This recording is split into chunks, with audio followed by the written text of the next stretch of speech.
Great That's American. somebody else's house. Oh, yes, yes. Oh,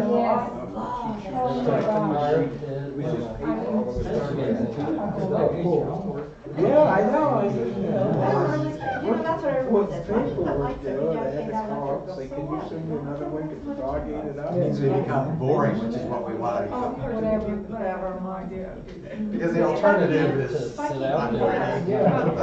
It just no I mean, I love the breed because it's where it's still off Yeah. He's kinda like still got a lot Yeah. of play in it. But she's still, we We were gonna do it in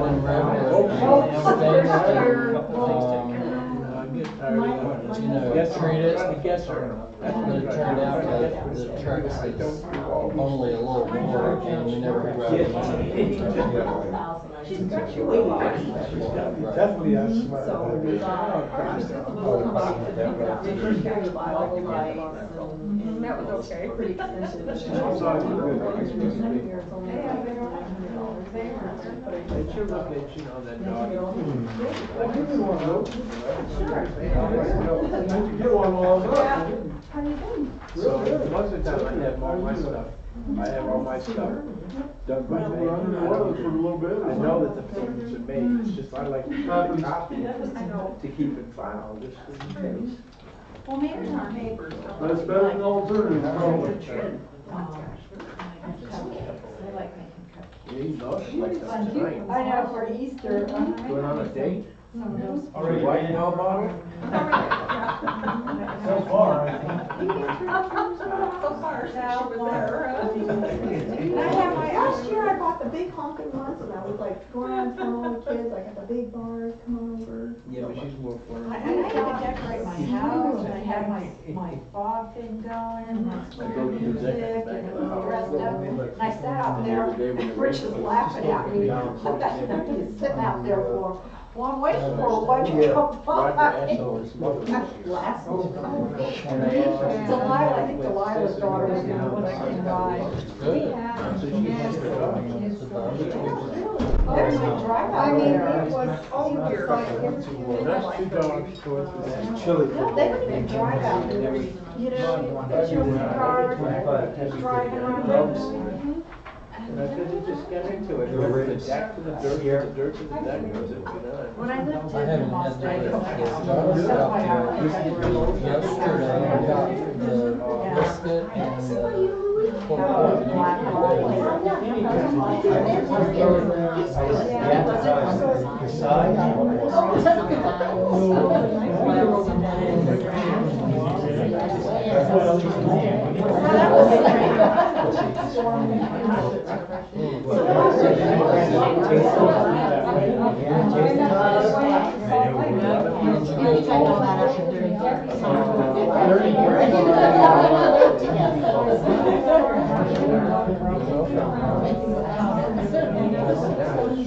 All right, I'd like to call the meeting to order. Would you all rise for the Pledge of Allegiance?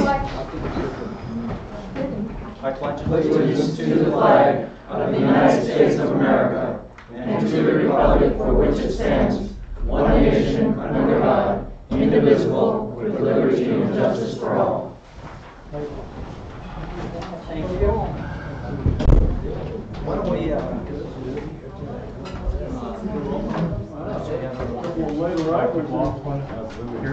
Debbie Conley.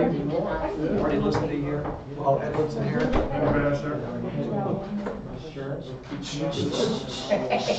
So our second item on the agenda is public comments, and we've got just a couple things we'll probably cover here, so let's just move that just before item number 8, and then that way anything we discuss, now you can have a chance to do some public comments on whatever we're discussing. That'd be okay? Makes sense. Excuse me, Mayor, if I may too, when we do have the public comment section, we appreciate your comment, but if you could try to keep it to a minute or two so we get through the whole agenda, and the rest of us try to be quiet enough so we can hear what the other people are saying. Thank you. And let me add to that we've been casual about accepting comments from everybody during different line item agenda items that we're going to discuss, and I don't plan on changing that at all. But you need to be aware that it's not a public hearing on some of this stuff. And if you want to be recognized for making a comment on any given item, you do need to state your name and address, and that's for the record, because if we don't have a name, then it doesn't go into the minutes. If we have a name, then we record that as part of the minutes. And so if you want to be heard in that way and be recorded, make sure you state your name. And so we're going to table item 3. And discussion and action on volunteer for county mosquito abatement board. I don't know how that worked, but I coerced Margie to be on our mosquito abatement board. And so it's a Osowski.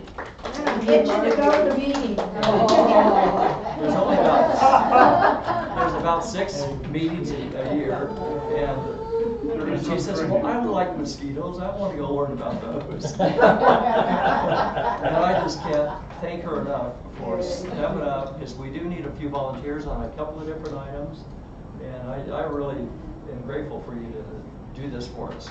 Because it's important that we have some feedback from the community on what we can do better, and having some information from them really helps us when we have standing water. Who do we call? What do we do? And you'll be able to bring that back to us and tell us. So I really appreciate it. Yeah, we got your hooks and. I'm itching to go.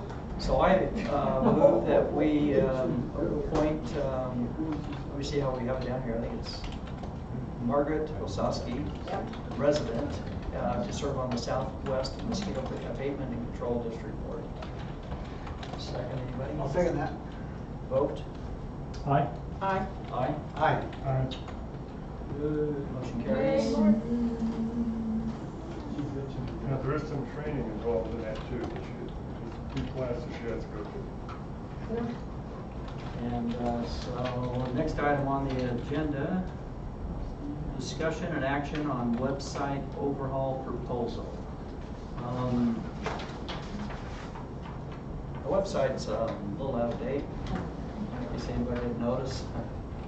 And what I propose that we do is update the website to provide better information, better transparency, streamline even our office, how we interact on the website, how the agenda is posted to the website, how it's distributed to different members. It's all paperless through this type of system. It allows any one of us to be able to communicate back and forth through the website and regarding our meeting packets. When those meeting packets are posted, then those meeting packets are posted on the website live. There's emails and notices that can go out based on what your interest is. For example, if you only want to hear about what's going on with the events committee, you can sign up for only events committee emails, which allows you to have better communication on those points of interest. If it's only town council, you only get town council. If you want everything, you'll get everything.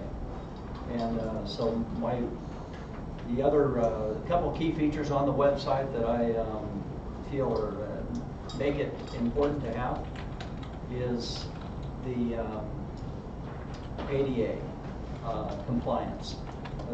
So the ADA has guidelines for website being put together, the type of fonts, the type of colors, the contrast, the size of the font, the style of the font, everything is can be ADA compliant, and currently we're not there at all. So that's important that not only we're communicating better with the events committee, but with any of the committees or the people, the public. It'll be helpful in transparency and information to everybody. One of the couple of features of the website that I personally like is when an event is posted on a calendar, that event is automatically posted everywhere else in the website. And so if you want to go to a particular town council meeting, for example, you can go to a graphical calendar like you have on your kitchen wall and see when the meeting is. Click on that meeting, it'll take you to that part of the website. That part of the website has the details of the meeting, including the meeting packet and when that meeting is, let's say, happened 3 months ago, you can still go to that same calendar, click on that meeting, and now it's going to show you the YouTube video, and that's being shot right now. We're streaming live on YouTube right now, and that is going to be part of the meeting that we will be recording on the website for this meeting and future meetings. And we'll also have an audio version, that's this right here, that we'll have as a backup to that, and then we'll also have the minutes. And all those will be posted right in the same line item. When you click on that one meeting, you'll be able to find all 4 of these things right next to each other. And it's such an improvement over what we've had as far as technology goes. Everybody's going to love it. It allows us to have individual sign-ins. So, you know, I can give a sign-in to, you know, the events committee or the fire department. Anything to do with the fire, they can go in and manually update that website or their information immediately on their own. They don't have to go through us to find that out. They can put whatever they want on their section of the website, and it will have individual logins for each of those.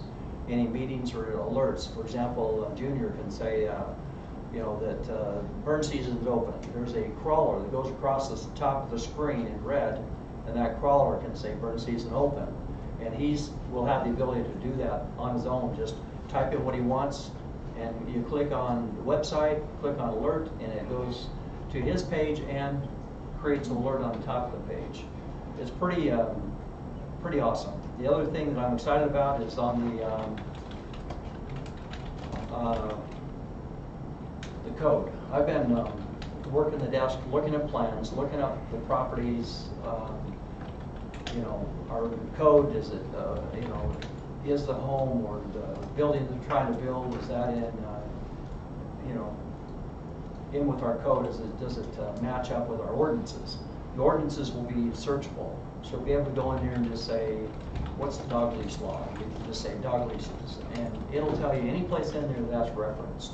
If you want to know about fences, type it in. It'll give you every reference in there regarding fences. And if you know it's a recent thing that was just passed, let's say I heard about this, it happened a couple meetings ago, I'm not sure which one, you can type that in, and you can filter it based on, it was in a town council meeting that I heard it was in, and it had to do with leases. And it'll filter that down and give you the 4 or 5 choices, or one choice that is that ordinance, and it makes it completely searchable. And so finding the code, finding the information is going to be way easier than it ever has been with this system.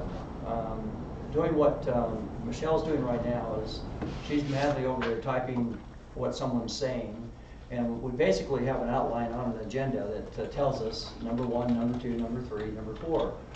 This system is going to organize that for us, and that number 1, 2, 3, and 4 are already on there. And so all she has to do is go to that paragraph section, and she can just start typing. She doesn't have to type in, you know, we're talking about this on a blank piece of paper and start from scratch. The vote is tallied because it has each of our names built into it. You just click yay, nay, yay, nay, yay, nay. And right there it records the vote that simple instead of having to type. Marty said yes, and, you know, Danny said no. That kind of thing. And it gets rid of as much work. It's going to make the minutes so much easier and streamlined. And I'm hoping it'll make it quicker and easier for her to process them, and then posting the minutes, because they're all on the system, is pretty simple, and it uploads it where it's supposed to as well. There's going to be a significant amount of transparency with this website, and I'm hopeful that helps the community as far as understanding that our goal is to make this a better place. I'm kind of passionate about it. This system is with the email system that I think that we need to have. It comes out to $7,300, and the mayor's going to pay for it. And it's going to be paid for out of the mayor's fund, and I'm going to fund the whole thing, and that sets us up for the future, for now and in the future. It does all the coding for the ordinances, and it does all of the hosting for the first year, and is all prepaid. And so that's my plan to bring us into a better place. And I'd like to propose that I move that we accept the contracts with Unicode as they're included in our packet, including the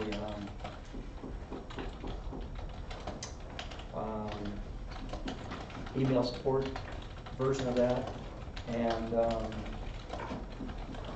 anybody I'll second want to second that? Or does anybody have any questions, I guess I should ask? Is this, Before we vote on is this this? being, Mayor, is this being done at present? No. So we're approving it, and then we're gonna go ahead and get it. We're gonna vote on it, and I'd like to add that, when they gave this presentation, I was able to jump on my cell phone and watch the presentation. This guy's, he's pretty slick, but they have a pretty slick product. And they, once municipalities and cities, once they sign up for this thing, their success rate as far as holding on to those cities is like 98%. Everybody loves it. It's just really easy, and it make it easier not just for the citizenry of Apple Valley, but for all of us too. For the staff, yeah. Yeah, if we're gonna look up a specific code or something we said, it'll look up on a keyword, and it makes it just a lot easier rather than going through all the stuff and reading through and all that And stuff. how long is this gonna take, do you know? It's about a 8-week process, 10 weeks, something like that, to implement. And now residents won't have to come in with grammar requests when they want audio recording. A lot of the stuff is gonna be online now, so you can, BidPay will be online as well. I think it's already online now, but we'll be integrating that as well. But I was, talking with Sean about it, and he says, oh my gosh, that would be so awesome for even the legal staff when they're trying to search code to find out where are the instances of this exact phrase or word. You can highlight that and it'll search every instance, and I just think it'll make it so much easier. I know I pull my hair out trying to find it, all the different codes for different building ordinances and things, and I just think this is going to be, once we're used to it, we're never going to want to let go of it. The maintenance factor of it, it comes out about $450 a month in the future, but as mayor next year, I'm going to pay that too if I have to. Because it's that important to us, so anyway. Yes, Rich Kopp, 1193 East Big Pinion, Maine. So is that going to help when it comes to motions, when there's contingencies connected to it for projects for approval?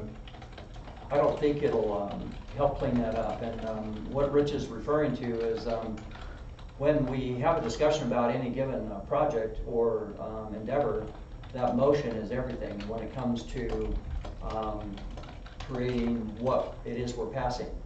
And it's so valid and so important for each of us to make notes as we're talking about, okay, it's got to be tiny cabins, it's got to be this, it's got to, all the little different details of what we want to pass. We have to make sure that we've jotted them down before we even try to make a motion. We just need to be more careful about the motion and the detail of the motion that we're making to make sure it includes every detail that's been discussed and included if we're doing something that's in advance.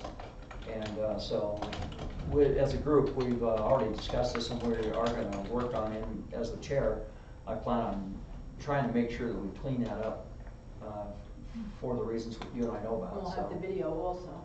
Yeah, the video, the motion is the written. I don't know if Sean wants to chime in on that part of it, but whether it's on video or audio, maybe you have a leg to stand on. But if you have something left out of a motion because it's all part of that discussion, what's your viewpoint on that, Sean? Most of the time, we're going to be in trouble there because it needs to make it into the motion if it's something that's it's not required in the ordinance already. So that's the part of it that we've got to really be careful on our motions, especially these. Some of these builders come in and they want this motion that has 18 different scenarios included into that, and at that point we just probably don't want to make the motion at all because it's just too many loose ends. And the one we got probably caught on, some of you know about, it's there's some important things that were in the motion that can't be done, and so somehow the project's moving ahead or can move ahead, and I don't think that's the right way to do it. So Anyway, we've got to be careful of what we decide to say is okay. Yes. So is the old website gonna stay current until they just push a button and the new one's up? Yes. Okay. Yeah, it'll be, we will be in behind the scenes, editing the website, getting the website perfected, and they estimated an 8-week timeline, or maybe it was 10 weeks, to have that up and at them. So what they're going to be doing is they'll be, for example, the fire chief, they'll be contacting him. What information do you want to have on the website? Events committee, they'll be asking you, what do you need to have on the website? Parks department, anything like that. So everybody can have some feedback on what they want. If the SSD wants to be included in it, that's up to them. They can have their own section on the website as well. And so we'll have this communication with them once we sign a contract, and where they're asking us what we want to have. If you want to jot it down, you can go to City of Polson, Polson, cityofpolson.com, and that's a sample of what we're going to be implementing to give you a rough scenario of what it's going to look like. Now, I also want to say that on the website design, graphics that say, like it's pouring out there, graphics that scream Apple Valley, talks something that visually tells the story of Apple Valley. We're going to want any and all pictures we can get of that, because there's a lot of different places where those photographs can be done, and I'd love to be able to just put your name on them, and give you credit for the photograph. Jake Kleinfeld has amazing pictures. And so having some of those would be really helpful to be able to have on the website as well. So there's a lot of graphics on there as far as photographs, and so anything from a horse, eating hay, to someone riding a horse, whether it's ATVs, a close-up of apples from the apple orchard, just anything that says this is Apple Valley, then that will be something we'd want to include in the website. Mayor, you mentioned the mayor's, it'll be paid out of the mayor's fund. Can Yes. you elaborate on what the mayor's fund is? Yeah, the mayor's salary fund is something that, in lieu of taking any kind of salary, we have money that's built into the budget for the salary, and that'll be coming up next. We'll do a motion to create a line item adjustment for that as well. They don't pay for that. So the mayor's salary fund is just money they would otherwise give me a salary, and I'm donating that to the town to pay for the website. When the website goes live, how will the residents be informed of this? So they, I imagine we'll just, Facebook or Intertown meeting, whichever, we'll just say check out the new website. So, everybody okay? Any questions? One more. Andy McGinnis, 775 North Cougar Lane. Mayor, I was just wondering, this is perfectly timed rain. This money that you're spending on our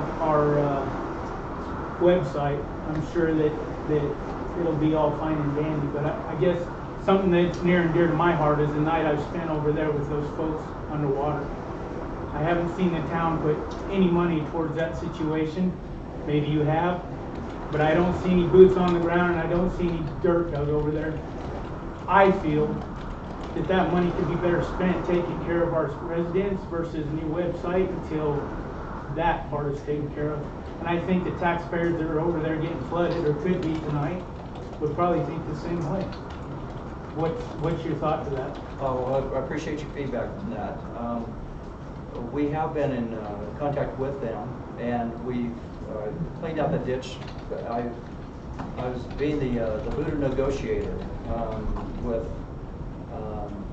Walter Josie, and we started off that he practically yelling at me and telling me how the county went in and dug that, and he didn't give him authorization, and I got all the history on all that, and we ended with him saying, I'll give you $6,000 to help you with the pipeline through my property, and that's where we ended up. I called Schultzen Products, and the pipeline to go through there is about $16,000, and we have money in the storm drain money, and we have another problem, which is Buddy James' property, and we're looking at trying to get a hold of Rod to find out what the details are on that as well. And we should have that in the storm drain fund as well. So those are two things that I want to address right away, and we've already been, working on that, but we do have funds for that. So when do you feel like that's gonna be a done deal? I hate to give you a deadline on that. Well, I'm not gonna hold you to it. Do you have a? I'm hoping it's days rather than weeks or months, but it could be weeks, meaning a week or two, but there's probably some ducts to line up. Do they even have the pipe in stock, things like that? And how many feet do we actually need? I got a quote for 15 or 500 feet of pipe. I think that'll go from the wash clear through Josie's property and let us put a culvert right there at that corner where his gate is to help start catching that water so we can pipe it on down. But there's a few things that we have to do right on it.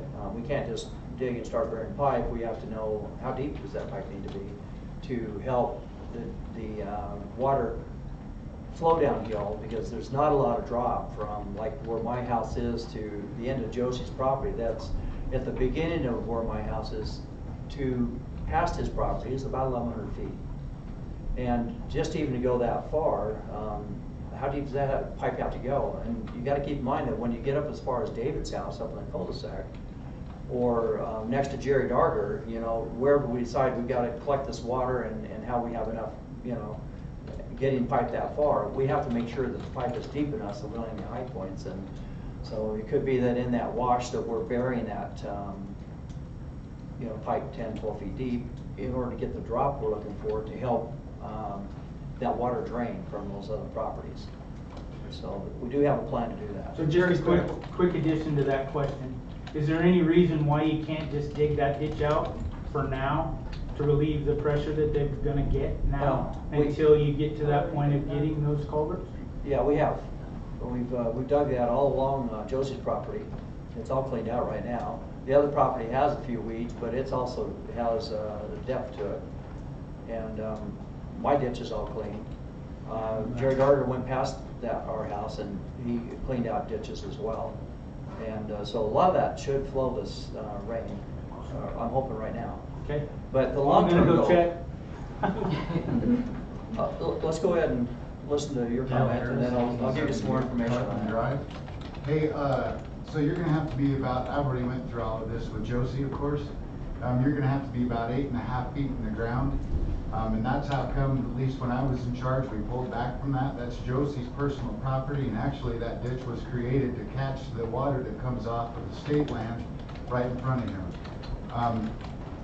At the time, we designed that because you do have the fall on the bend before you get to Josie's. And if you look down at the end of Josie's at Mount Zion Drive, circle of Mount Zion Drive and Rome, there's a culvert there. It goes across the road. And then there's 2 culverts in front of Rouge's, and then I had the permission to go out to the state land. I can tell you that unless you're going to get way deeper than 8.5 feet, you're never going to get the fall through Josie's. And we're moving public water through private property. That will do the fall on the bend. The culvert got put in that Josie put in for his crossing to get into the state land that he's leased is a huge problem that came in after the park. If that's taken out, and then the town takes its right-of-way, which is right up against Josie's decorative curb in that he has right there, and creates a bar ditch that will go right into that pipe. That'll make a turn for the 4 pipes that are already in the ground to catch all that, and that'll go straight out in the wash. There won't be a $16,000, there won't be any of that.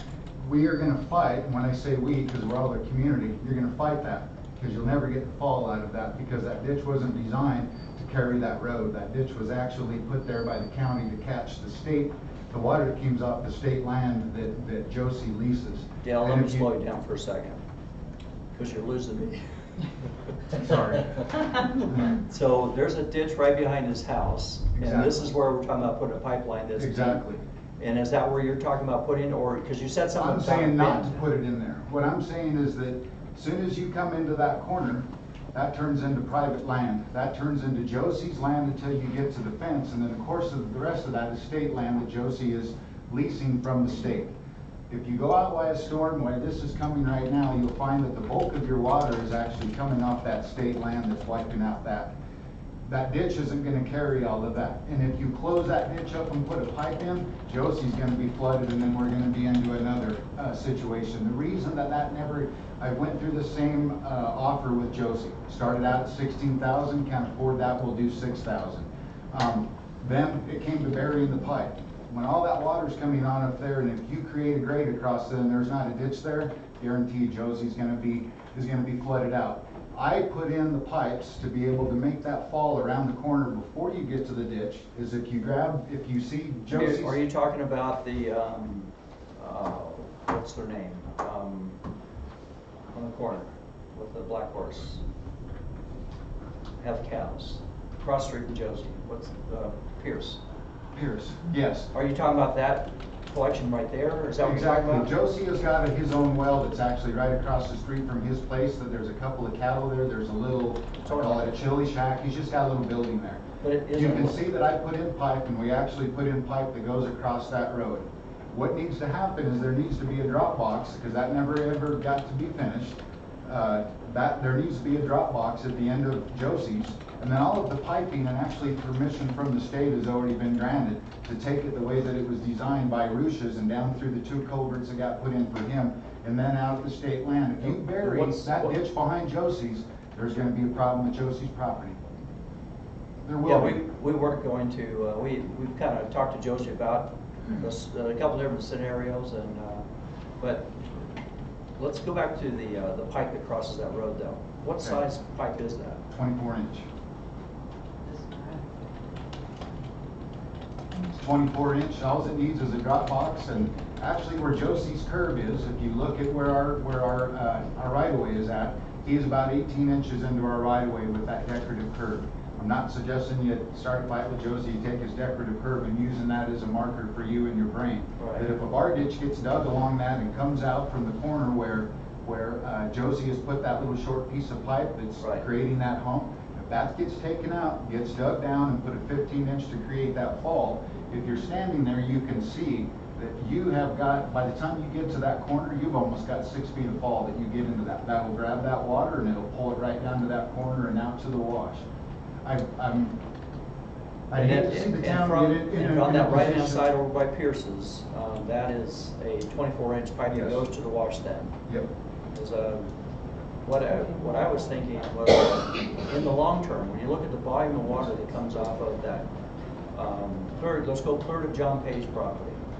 Let me back up and just say that putting anything in there right now is kind of a band-aid to help prevent Mount Zion Drive and also Rome Way. That water kind of just crosses the road, and as we saw last time, floods along there, then crosses through somebody else's property, and you know it's a nightmare. Yeah. And the river that was going across my driveway, washing out my berms and everything from the last rain was, I mean, I just don't think a 24 inch pipe is big enough to handle from John Pay's all the way down. And that's why But it one doesn't thought I come had. from John Pace. If you stand there and look, sorry to interrupt you, if you stand there, I designed that whole thing. The key part that's missing out of this drainage is there, right there in front of Norm Pitchert's place. I forget the folks' name that are just up from him. Basically in that cul-de-sac, there's a pipe that comes across there. There's a drop box that needs to be put in there. You're going to start out at about 6 feet, and you're going to end up at 8 feet with a buried pipe that goes into the bar ditch. That is actually a drainage that was given by the county. There's a map for that. And he did bury that ditch that goes along that fence line. If it goes into that, there is no way to drain Mount Zion. You're in the middle of a bowl. The only thing that we've got to be able to do is try to displace it on that end. But it will drain. That if you take where you go down to Mount Zion Circle and then you go about 100 feet to the west, you have fall that will carry all the way to that cul-de-sac, and it'll go down into that drainage off to where it used to originally been when the county was there, and it'll drain out into that field. The only inconvenience is... I can't think of which field you're speaking of. I'm talking about, I forget what the guy's name is. You come into the cul-de-sac and the guy that's got the camouflage truck, he's got the cabin and everything that's right there. When you come Danny into Fox. There you go. Danny Fox. Okay. That fence line he shares with John Pay. Right. John's drug it a couple of times, but you still can see it. You can see the remnants of the bar ditch that was actually in John Pay's property. It's actually an easement created for drainage from the county. that went down through there. Phil where did it Baum go? took me through that. Phil Baum is spot on his analogy of how that should run, straight up. And if that culvert pipe gets buried and stuck in there, that'll drain from Mount Zion Circle about 100 feet, and that'll take all that water that way, and it'll drain it down that drainage. The rest of that. Which drainage? To Along John, the the one I'm fence? talking about with John Pay, down into the cul-de-sac. That will actually flow back to that cul-de-sac. Take your transit and look at that, and you have enough fall for that to carry. You don't have enough fall for it to dump across the road right now. That's why a drop box needs to be put in, and the fall needs to be created with burying with the pipe. That'll take care of that half part of the road. Then you've Right. only got to deal with the other half to get into what has already been set up. I've got a map of the house. Maybe you can come by tomorrow and let's spend some time going over some of that if you have time. Yeah, And, the I have the whole infrastructure is already in cul-de-sac and place. all, I've got and then that way we're communicating better. Okay. Because I have done what you said. I took a laser out there and I lasered a lot of that myself. I had a shot by interstate, then you've got just a little bit less of a foot of a fall. If you get creative with that ditch, you can make it run. Well, if you're talking about from the low part to behind, like at the Angels property line, is that what you're speaking of? Remind me who the Angels are the down in the house. field, down in the, the fall I'm talking about is basically before you go into Mount Zion, and then going, that would be south, going towards Josie's. Okay. You will get that fall, and that's what I Okay. say, when you come And into that's where I Josie's. want to take is instead of like next to Jerry Darker's house, we put but here's what we have, just to wrap this up, and then you and I can spend some time one-on-one, because I'd love to have your input, is, we're working on a FEMA grant for about $3.5 million, because we feel like to really fix this right, we've got to have some serious money to be able to, put the right size pipeline all the way down. And everybody says that 3 foot's what we should have. That's what I've gotten from our engineer. And so that's why I was proposing that we put one where that ditch is, at Josie's. So we're starting that pipeline at that end of it, bringing it up that far to help grab that water where it is. Now, the reason I was leaving the other one alone that you're talking about is that any overflow from a real big washout, it still has a place to go. And I agreed we got to put some kind of a basin in there, catch basin, instead of just having dirt there. We got to have something there to help it cross the road without washing out. But catch basin there, then anything that didn't flow into that, because we have a real big belly washer, we would have 2 pipes basically carrying that water. And that's what my long-term fix was. So my short-term was to prepare for the long-term. And that's why I was thinking to spend the money to go through there. The other thing on Josie's property, he wants to berm that up along that fence line. So when the water does sheet off of there and comes into there, we would put a catch basin on that side of the property and the berm to help drain that off. So we would try and catch that water, but then let it ease into the pipe, through like a 4-inch or something. My question during the whole time when I was dealing with Rick on this was, why were we trying to take town's water out of the town ditch and force it through private property? Maybe Guzman wants to elaborate on this, but I see that we fill in that ditch, and we put that pipe in and then it floods. I think that things could go drastically wrong for us. Well, 2 things can happen. First off, we can do it 2 ways. We can have a pipe in the ground that's, 10, 12 feet deep that is intended to drain upper Create a ditch over top of that? And a ditch on top of that catches the other stuff. You don't have to have one or the other. We can have both. And we can talk to Josie, what do you prefer to see, and let him have some input. It is his property. And but he's willing to even kick in money to help us make this happen, because he sees everybody flooding uphill, upstream there. So anyway, to answer everyone's question, we're working to have you on this, trying to come up with some serious solutions instead of just Band-Aids. So are there recorded easements where the drainages are right now? Okay, the only thing I would point out is the deeper we go, sometimes the widths don't work for us, because if we have to go in and repair it, we have to have a wider easement in order to dig all that dirt out and that's actually the core of Josie's complaint, is when the county came through there, they brought a new D9 through there, and they just made a mess. So they went wider than the easement. They went to town. Yeah, Josie and I have been friends for a long time, and I talked to him respectfully, and he. He's a solid guy. He- I'm just and saying he- is that it's on his private He property. came our way. At first, he was just mad that I was even asking, and they ended up wanting to write a check at the end. So we went in a positive direction with him. I almost had the exact same conversation. So anyway, I think we'll be okay with him, and we'll try and do right by him when we leave the land. We're going to make sure that he's happy with it, and Louis Ford, Homeway. The older I get, the more I realize we talked back in the day. Back in the day, Harold may remember, I don't know. We had a cop in here to help us get through Josie's yard, to get some relief in there for those people. We spent the night out there trying to get those yards pumped out to where their septic tanks worked.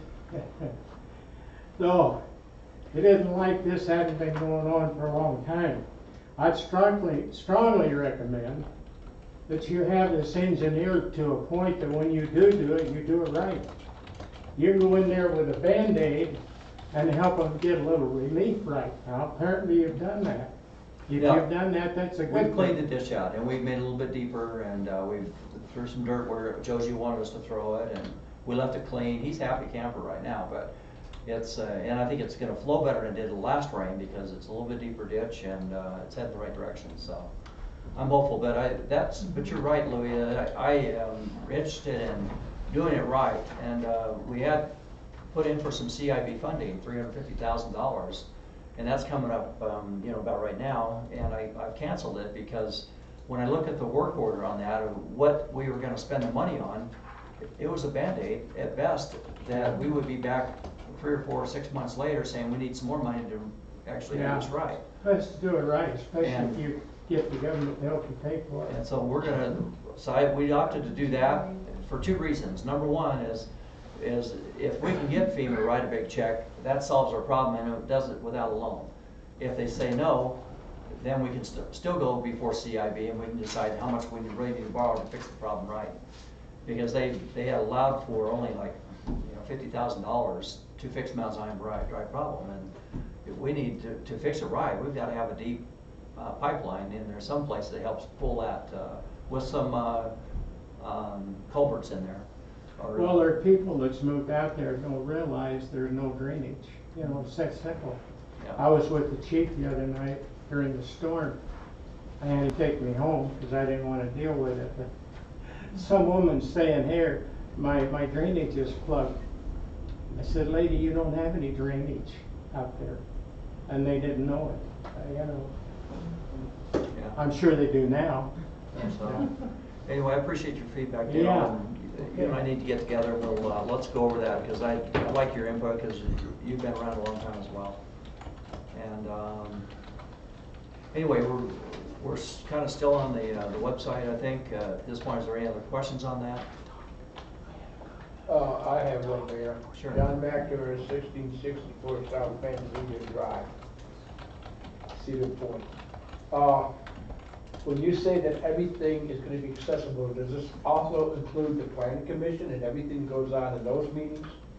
So Yes. that we can kind of follow through and see where they are at? Well, my preference is to have everything on there, including the events committee, because the way this organizes it, it puts it into such a, like right now, you have to go to a particular year to look at a particular, under, SSD or under the town commission, planning commission or the council, and you gotta go to each individual years. This basically is gonna blend together based on a calendar. And so, if you know that it happened in, any given month, you can go to that calendar and you have all of them as a choice instead of having to go through what year is it, and it gives you searchable features. This meeting I know was on this date. You can put in the dates and it'll come up with what happened on that date. It's when you look at City of Polson, they're kind of new at it themselves, so there's not a big history there. But you're going to see how easy it is to find something. There's several ways that you can click and find what you're looking for. And it's going to, as far as transparency goes, we're going to be opening the floodgates on the ability for you guys to find information and to get it, and right down to from video to audio. Right now, you don't have access to audio at all. And wouldn't it be nice to be able to click on an audio button and let you listen to what was said in the meeting that is in question on the item that you're wondering about? And we're gonna provide all of that for you. Although you probably shouldn't say opening the floodgates, right? Yes. Bad choice of words, yes, thank you. Bad choice of words. Luckily, it stopped, slowed down in ratings, so I'm hoping that this is just like one of those, you know, summer storms that comes in for 5 minutes and leaves, you know, but anyway, any other questions? So I move that we approve the purchase of this website and sign these contracts, and then I'm gonna work out the money on the next motion, so. Do we have to second the move or second the motion? Second the motion. Second, I move that we, which is how the attorney says we're supposed to say it, is I move that we pass this, which in itself is a motion, I guess, is what you're saying, That's right. Okay. Okay, I move that we pass the motion on the town website overhaul proposal. I'll second that. Aye. Aye. Aye. Aye. All right, to pay for this, we have money in one account. We need to just move it to a different place.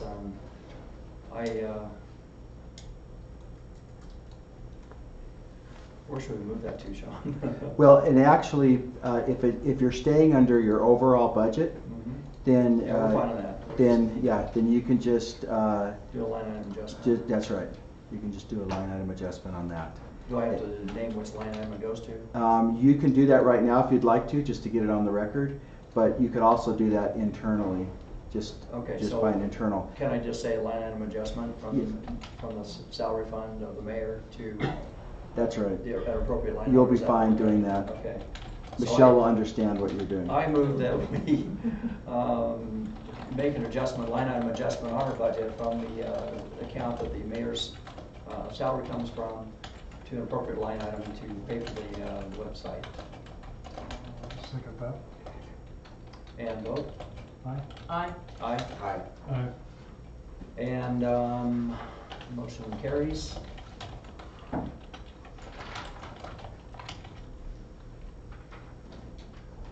I think we're going to table number 6, and we're going to table number 7. He's not here, and so that brings us to public comment. Anybody have any additional public comments? You'd need a motion to table those 2 items. Okay, all right. I move to make a motion that we table item number 6, discussion and action on appointment of town accountant. Can I do them together? You can do them together. And Discussion action. table discussion and action, number 7, discussion and action on the Gateway project due to engineer not being here. I'll second that. Vote? Aye. Aye. Aye. Aye. Aye. And should we open up public comments? Item number 2 then. Anybody have anything else they want to bring up? Yes. Ann Knight, 1364 North Road Way. I want to express my thanks to the city or the town for providing sandbags and the sand for flood control, and I appreciate Junior. He's kind of struggling out there as we were trying to fill sandbags, and you felt pity for us, so I came out and helped us fill a few sandbags, and I appreciate that. We were able to put sandbags all along our one side of our home so that it wouldn't reach our foundation, and hopefully it didn't. So that's what we've been doing this last week, but we appreciate you providing. I just, it warms my heart when I see all these scouts out here last night. I came out about a little after 7, and Tish and I were helping fill sandbags as well, and there's just a dozen boys out there, along with their scout leaders, and everybody's just filling bags, stacking them on pallets, and it was a lot of fun to watch that. And those bags that are out there on the pallets are just for people to take. They're just a scout project where they did that, and my thanks goes out to them as well. And when I see people out there filling the bags, it frustrates me that we're having to do that, and at the same time, it's like I really enjoyed the mobility of the town where we're all getting together, and in the cases of you might have been doing it on your own, but everybody's you know, looking out for themselves, and we're happy to provide some sand and sandbags to be able to make that happen, so. Even if they're from China. Yeah. Yes. Where else are they gonna be? Yes. We got kind of a giggle out of that.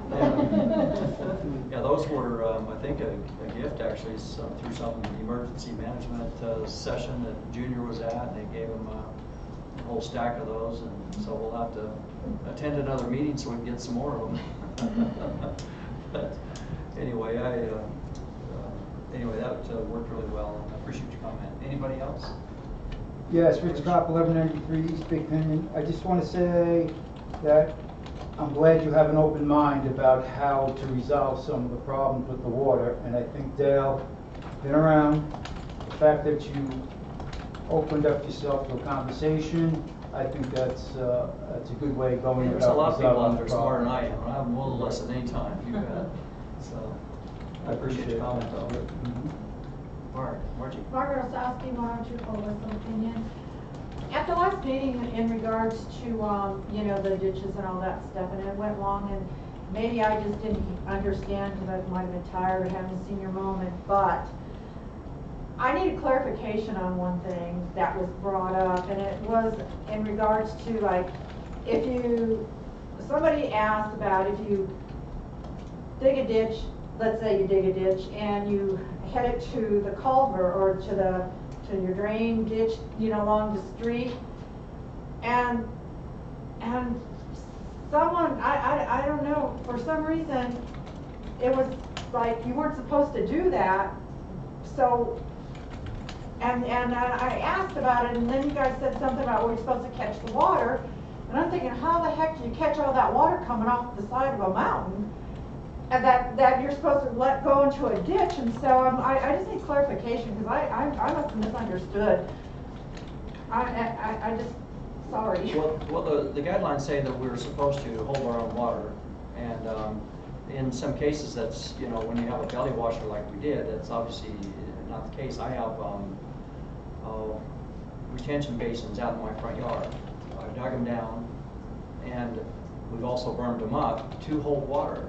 But there was so much water, it washed those out. And so I did my best to try to hang on to it, but you know, it still washed it out. That can happen. But to make your you know, rain gutter run right into a ditch that runs into the ditch, that's not the way it's supposed to work. The way it would be more proper, I would say, is that you have a retention basin that hangs on to your water.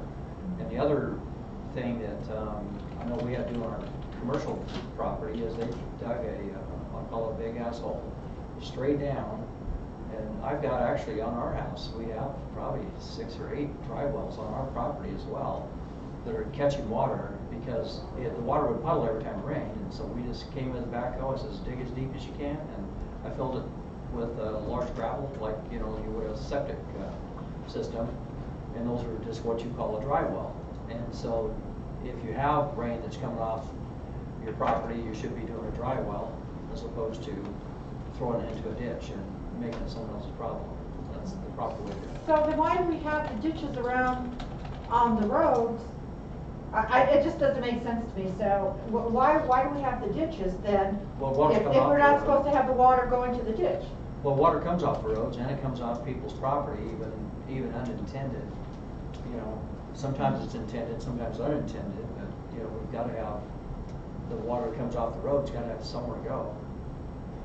But no matter what you do, you're not going to be able to have a contingency for every situation. Case in point, I don't know how much Hilldale spent for that basin. I mean, it's huge. I don't know if you've been on Utah Avenue. You go about a mile down Utah Avenue on the left-hand side. There's this huge lake of a basin that they surrounded with a rock, riprap. Is that what it's called? Riprap, yeah. And just surrounded that, and to catch all the water coming off that mountain, because that's where the pool. Well, I went down there when there was a flash flood, and somehow they didn't do it right, or something happened where that basin was getting kind of full of water, but at some point it went around somehow. It went around and started washing out roads and ditches and everything else. And all I'm trying to say is as much as you want to, you're not gonna be able to establish contingency for every situation that comes along. impossible. And it doesn't matter what the size of the city, I mean, it's really being Sean. Doesn't matter how big the city is, there's gonna be something that's gonna happen, it's gonna overrun whatever resources you put around, so. Yeah, just ask Flood Street. That's St. right. George. Yeah, that's right, that's right. Well, it doesn't make sense to me that we have a ditch running along the road and property and you can't put that water into that, you know, have it diverted to that ditch that goes out, you know, that the town's, you know, or it's our ditch, I guess. I don't know whose ditch it is, you know, but it just doesn't make sense to me. I guess I just don't get it, but that's okay. Any other comments? Yeah, do I have to give my name again? Yes. John McNamara, 1664 South. We've had a lot of discussions on the drainage issues around here. I know nothing about drainage except what I learned from Dale and other people. I've been up the hill now, and they built what they call this big, it's like almost like a swimming pool. Yeah, we just talked about that.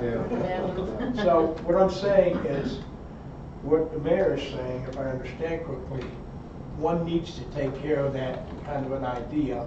Perhaps not a pool, but I'll give you an example. And one of them got about an 8-inch tube that my driveway is tilted into the house, and I didn't want the water rushing in there.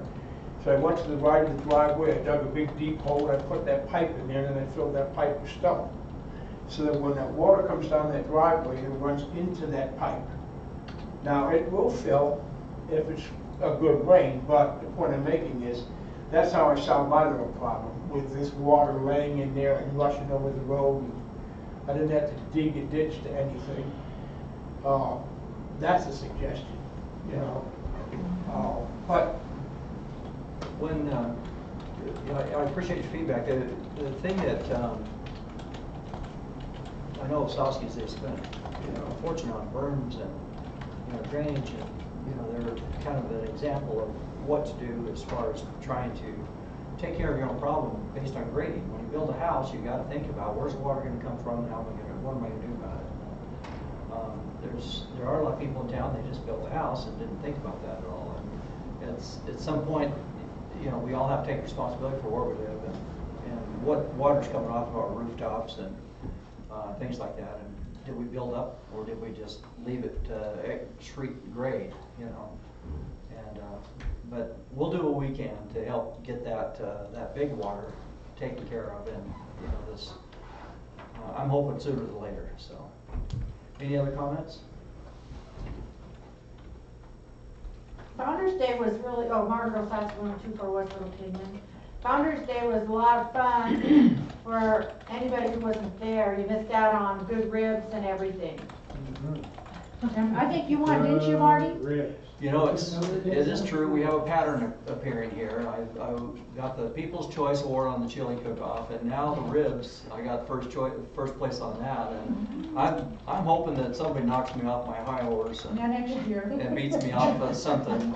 We had a lot of fun, you know. And to mimic what you said, it was even suggested that there's probably a couple of other fun things that we could do in addition to even the chili cook-off and Founder's Day. And so we're going to be looking at a couple of other events and then do some other type of cook-offs. You know, maybe it's Dutch oven potatoes next time, or you know, we'll come up with a theme and let people come and show off their talents. So, yes. However, do not close early. Yes, this is a problem. That was a problem. Everybody was gone by 2 o'clock, and so we started closing, and people showed up at 2. So Yeah, we're probably going to change the hours, actually. No, absolutely no. We'll change the hours next time, probably 10 to 2, and the parade at 10. Yeah. Then we have a little I have dance several time. complaints and I'm complaining as well. All right, I understand, but everything was already. We were busy, we had other things we were committed to, but. Our apologies. Part of the reason you stop the Founder's Day is because the food runs out too. And that wasn't the case, because I understand that you had ribs that you took home. Oh, did you? I didn't have very many. I had like 6 ribs. It wasn't like you could get a whole dish of them. Yeah, they were mostly gone. There wasn't much to take home. That's for There wasn't sure. much left over. Anyway, I appreciate your comment. We're sorry that you missed out, so. We had to. But it was a good time. The kids out there just had a blast.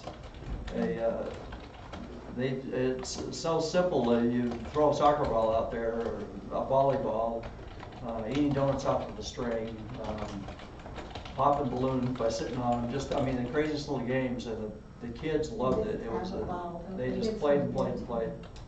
So, any other comments?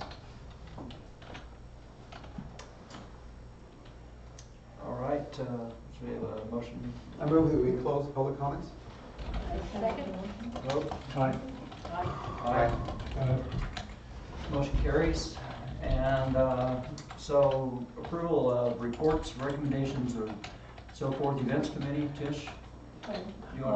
We just talked about it a little bit, but We you just want to talked a tell little about bit the about dollars and Veterans Day, cents? but as far as the events committee, we did really well. The ribs were a complete donation. We had 5 people from the town donate the ribs, and we sold, we had salads and beans and things that went with it, and we sold it for $4 a piece, and we made some money there. The mayor donated the hats, and we sold several hats, and that was all donation to the events committee as well. We spent about $120 on supplies and food, and we made $464. So it was a good day, and that money goes in the coffer so we can have another event. So the next one will be Halloween. We'll do a community trunk or treat, and see if we can get some of the families to come out, and the kids can come down to the fire station and trick or treat right there at the fire station. We'll get that on 31st, and we'll start about 7 o'clock, and we'll get flyers out, so. All right, thank you. And the ribs were so good at the rib-off. I went out last night to a restaurant, Dubs in Washington. It was horrible compared to the ribs that we had at the rib-off. It was bad. All right, planning commission, Mike, do you have anything from the planning? I commission? don't have anything. Okay. Fire department, looks like he's off, Jason Water. Jason Water probably, so.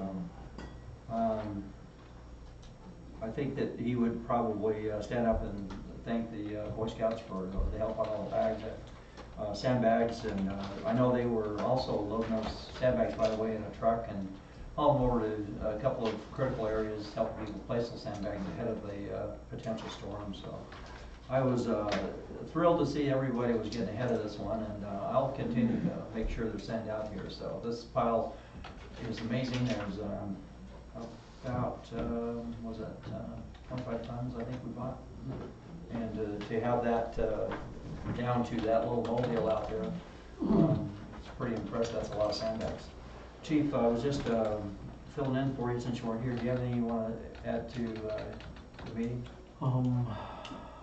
So did you talk about the gate or anything? I just said thanks to the scouts and you guys for doing sandbags. The gate, we got turned down on access to that gate out in Gooseberry, so they shut us down on that. So I'm trying another route. Bill's gonna help me get a hold of some people, but we're trying to find another route, try and get something. So if not, I guess we're gonna have to get people out there ready to be able to cut that gate. And there's only a couple ways to do it because of that gate. I don't know if you know this, but the gate's kind of, it doesn't allow you to get to it very well. Have a chop So, saw. Yeah, chop saw or sawzall or something. We live right by the gate, Yeah. and my husband has a torch some kind. He used to be an iron worker. You know, he's got something, he says he'll cut through it. Yeah. So, you know, Okay. come looking for us if we need to get out of there. But we can cut the wire and get out too. We've thought about this. Yeah, So is there room as far as no trees to go around that gate if we just cut the wire? I think we could still get through. There used to be a way. I haven't really, you know, somebody cut the wire just to drive their ATVs through there a few years ago. I think to the right side of that gate, you could through. Yeah, I think that's where that was. And they put some metal out there, but I think we still could. Anyway, like I said, you know, he's got some heavy duty thing that Torch, most people yeah. don't have, that he's I still don't- cut through. Uh, He'd love to do it. Again, back in the day, we had a problem out there with folks using the Boy Scout camp. And they were using that road out there as a runway. And we were almost have some shootings. The dust boiling and the cars driving 50, 60 miles an hour. So we locked that gate. Well, at the time, I think there was about 6 or 8 padlocks on it. Each person had a key to that particular lock. As it is now, it's got one of those burn-proof locks on it where you can't get into it, but you could sawzall that whole thing off of there in 5 minutes. I could, anyway. So I think it should be fixed so we can get through there when we want to. Fire department can go any place they want to, Well, anytime. it sounds like if we had a fire that was out in that field, it wouldn't take that long for us to get over No. there and start cutting on That's that right. thing. And or There's a emergencies, backup, who knows? so, You know, when you sell that bridge down there to somebody, we'll have to go out that way. Yeah. Junior, I've got a chop saw driving. Didn't say my name before, Pam Yeah. Quayle on Smithsonian Road. And it's kind of off the subject, but it's the same property. Just beyond that gate, there's a cow pond. And I mean, the ATVs have gone through there so much, they've made big ruts and now all the water runs right down there. Didn't go into the cow pond necessarily. It went kind of around it and through the fence and into the neighbor's basement. Is that a problem of the people that own the property? Or, I don't think it's a town problem, but, because it's all, you know, there's somebody's driveway goes through there. Well, if I was them, I'd be burning along the fence line and keep that out of it, out of my property. Yeah. Well, That's the thing, they're renters, Yeah. you know, with a faraway landlord in Salt Lake or something, and then there's another easement that goes through there, that somebody's cut all the trees down to make a, you know, beginning of a driveway, and then there's the fence with the cow pond and the problem, And so. that's Rhoda, right? Rhoda Jones? Yes, Rhoda. Yeah. So we were there when So, the busted. Okay, yeah, I wasn't home at the time, but Rhoda was telling me how bad it Yeah, it was, was so going that's. right down in there, but, And I went out to see, and I mean, there's just a gully washing and that's right coming down. from the church property, right? It Yeah, is, you so- know, because the roads kind of come together there and it just washed out and come Right. right round. Her the low pond. spot is right where that window is, unfortunately, so she's kinda in a bad spot. Yeah, just like everybody said over and over, it's the owner's responsibility to take care of that water that lands on their property. So it's really the church's problem. I mean, It should be. Should be. Yeah, so, I mean, we know living out here that people don't take care of their properties if they're vacant lots. I mean, we got, you know, tons just right here in town and they're holding water up like crazy, so. Rhoda did get a whole bunch of sandbags the other Yeah, day, we- and she put them all around her house, so she did do that. Well, on the fire issue too, I mentioned to Junior that, you know, is it possible that if anybody knows someone who has a tractor and a disc, something that would allow us to put a fire break, what he's concerned about is all of that empty on the side of Gooseberry, you know, on the, I would call it west side of Gooseberry, burning and catching fire and then heading towards the homes is what he's afraid of. And I was like, could we preemptively go in there and cut a fire break or something in some way? So that'd probably be something that we would have to get a volunteer for. I mean, we could take a road grader if that's possible. I don't know if that's a possibility. Dale would know the answer to that, but. So it's gonna be, we're gonna have to go through that gate. I don't see us getting through that muddy area on the sides, especially if we're getting rain here and fire there or something, so we gotta prepare for the worst, so we have to get through that gate, period. So we'll be cutting it or whatever, and I'm gonna talk to the church tomorrow and let them know that we'll be cutting that gate down if we have any problems, so. That's about it. Marty, on fire and fire protection, on our little block right there of Canyon Why Way, don't you state your name for the record? John Zimmerman, resident of Canyon Way. I got together with most of the homeowners on that road there, and we talked about how we could respond to a fire, a small fire in our backyards and the desert around us. And we volunteered, we all agreed to become a fire brigade. I had Chief Louis down there and Dave was down there with us, lend some credibility to the meeting and talk about what we can do and what we can prepare ourselves for. And we kind of made an inventory of our resources. What do we have here to really fight a fire? How many tractors do we have on the block? Picks, shovels, axes. And what I had done on my own, I went out and I gathered up from one of my suppliers. I gathered up a bunch of gunny sacks. And I passed them out to all of the neighbors up down the road there, 2 to a neighbor. And years ago in San Diego, I was headed out of one town, going to another town, and the fire jumped the road. There's a big fire going on down there in San Diego County. The chief of police, or the highway patrol stopped me and about 20 others, and said, "You guys can either turn around and you can help us put this fire out." The fire was only maybe 10 inches high. It was burning its way across an empty field in the town of Poway there. So we passed out gunny sacks, we all ran out there to the fire, and within a half an hour we had that fire beat out, down to nothing. So that was kind of the theme of our fire brigade thing. Keep an eye out here, and see something develop, alert everybody, let's show up with our resources, and bring your gunny sacks. If you got a little fire, it'll beat it out before it becomes a big fire.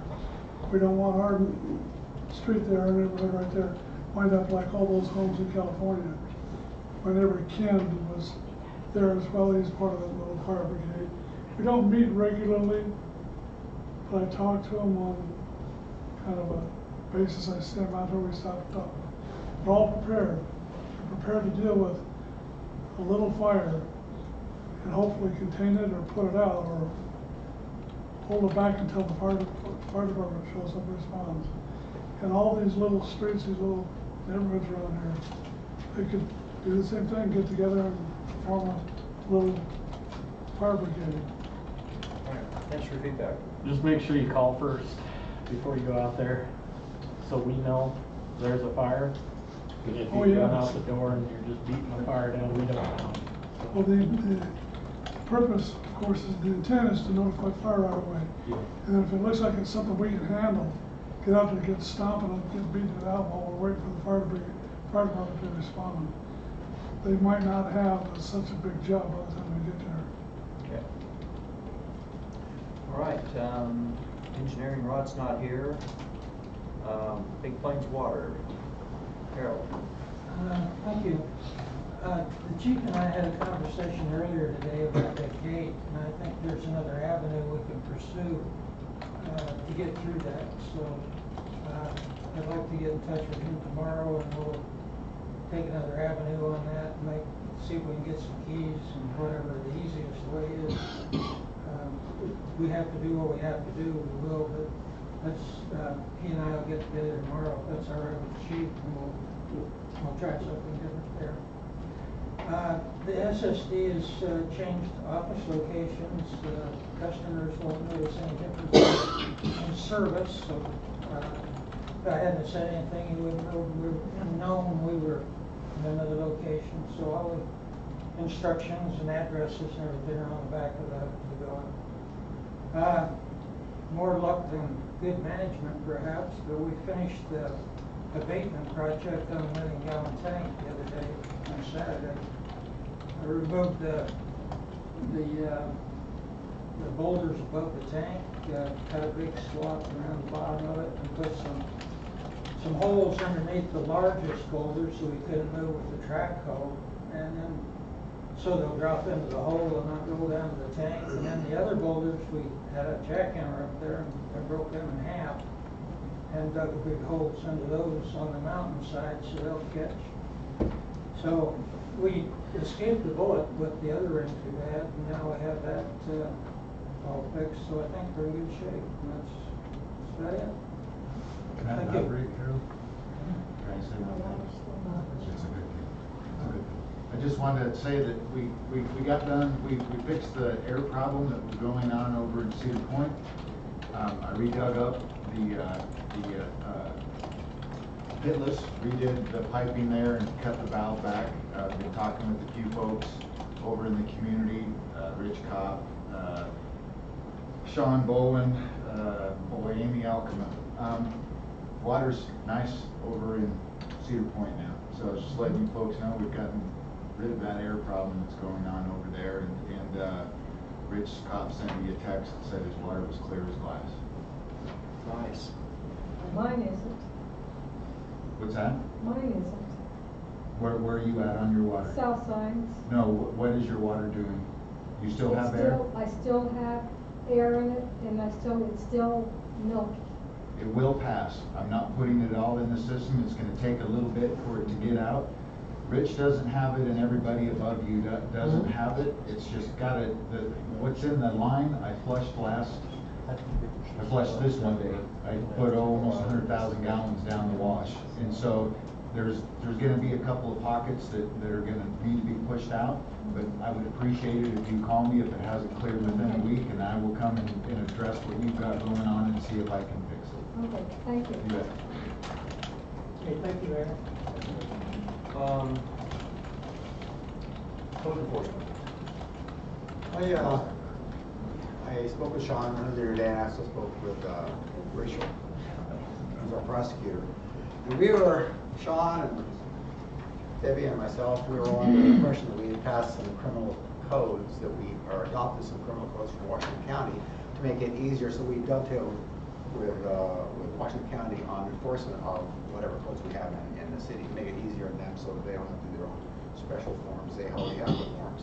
However, Debbie is a better bookkeeper than I am.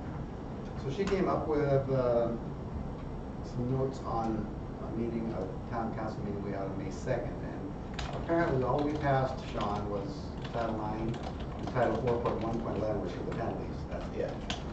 So I guess what we need to do is we need to have a discussion whether we're going to go ahead and adopt by reference the rest of the codes.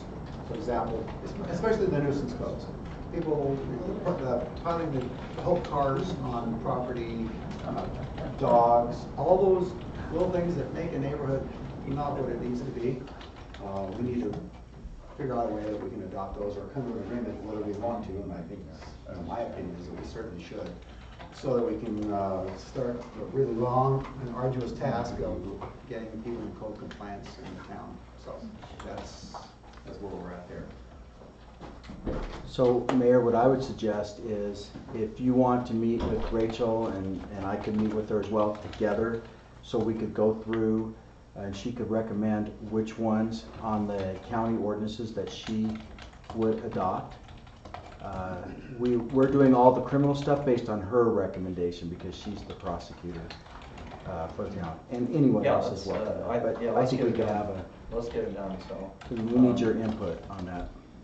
Love to sit down. Well, Anytime we can make that happen, I'll be there for you. And the reason that's important is, okay, so we don't have anything on the books that it's really enforceable, or our ordinances really aren't up to snuff, and they don't really have a bite to them that they need to deal with people who don't want to obey the rules. But if we go up to property owner and say, hey, you got 10 junk cars here, you got all this heavy equipment, whatever, you got this parked on your property, it's an eyesore and it's a nuisance and it's against codes. Well, if we don't have a good code, we can't do anything about it. But we have to do something about it, because if this guy says, you know, kiss my whatever, well, what is our recourse?